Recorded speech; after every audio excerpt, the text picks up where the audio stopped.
నా పేరు డి మల్లేష్. నా పేరు నాగర్ కర్నూలు డిస్ట్రిక్ట్ పెద్దకొత్తపల్లి మండల్ ముష్టిపల్లి గ్రామం. 10th వరకు గద్వాల్లో అందులో పాఠశాలలో చదువుకుంటూ సోమేశ్వరి మేడం అల్లికలు నేర్పించింది. అక్కడ నుండి ఎడ్యుకేషన్ చేసుకుంటూ ఆమె ఈ వృద్ధి నేర్పించినందుకు ఆమెకు హృదయపూర్వక ధన్యవాదాలు తెలుపుకుంటున్నాను. మా ఫ్యామిలీ ఫ్యామిలీ మా డాడీ మా అన్న 1 నెలలో చనిపోయారు. చనిపోయిన వల్ల నేను టోటల్ బ్లైండ్. మా భార్య కూడా ఫిజికల్ హ్యాండిక్యాప్ సార్. మేము దీని మీదనే చేసుకొని ఎడ్యుకేషన్ చేసుకుంటూ డిగ్రీ ఫైనల్ ఇయర్ అయిపోయింది సార్. మీ నుండి ఆశించేదంటే ఏదైనా జాబు పర్పస్గా ఎవరైనా ఇస్తే చేసుకొని మా కాళ్ళ మీద మేము నిలబడి బతుకుతామని కోరుకుంటున్నాము.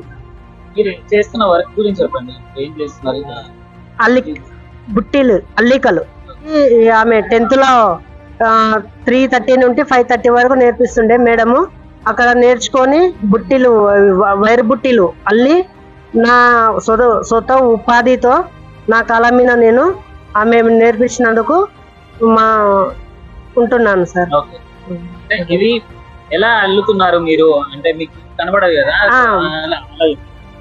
మేము టోటల్ బ్లైండ్, మైండ్ ద్వారానే అల్లుతున్నాం. మేము చిన్న బుట్టి నుండి పెద్ద బుట్టి వరకు ఉంటాయి. 250 నుండి 800 వరకు ఉంటాయి సార్ మా దగ్గర. మీ సొంతగా చేసి అమ్ముతాను. ఆ వైర్ బుట్టికి హ్యాండిల్ వేసే విధానాన్ని ఒకసారి చూద్దాం.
సుత్తాగా వైర్లు గద్వాల్ బెంగళూరు నుండి ట్రాన్స్పోర్ట్ చేసుకొని ఈ వైర్ కట్ట ఒక కట్ట 80 రూపాయలు ఉంటది. మేము ఇవే కొలతలు తీసుకొని బుట్ట వైర్లు చిన్నదానికి 5 మూరలన్నారా, పెద్దదానికి 6 మూరలు, ఇంకా పెద్దదానికి 7 మూరలు పెట్టి కట్ చేసుకొని మేమే అల్లి అమ్ముతాము. ఇంకోటి సారు మాకు ఇంత ముందుకు బెంగళూరు నుండి డబ్బా ట్రాన్స్పోర్ట్ చేసినాడు. ఆ సారు పేరు కొద్దిగా ఐడియా వస్తలేదు. మంచిగా చేసి నాకు షాప్ పెట్టించి నన్ను ఒక స్థాయిలో నిలబెట్టినాడు. కానీ గిరాకీది కొద్దిగా పాతదని వైరింగ్ అని కొద్దిగా సేల్ అవుతలేదు. ఏదైనా గవర్నమెంట్ తరఫు నుండి చిన్న అటెండర్ జాబ్ ఇస్తే మంచిగా నా కాలం మీద నేను ఉండి బతకగలుగుతానని కోరుకుంటున్నాను.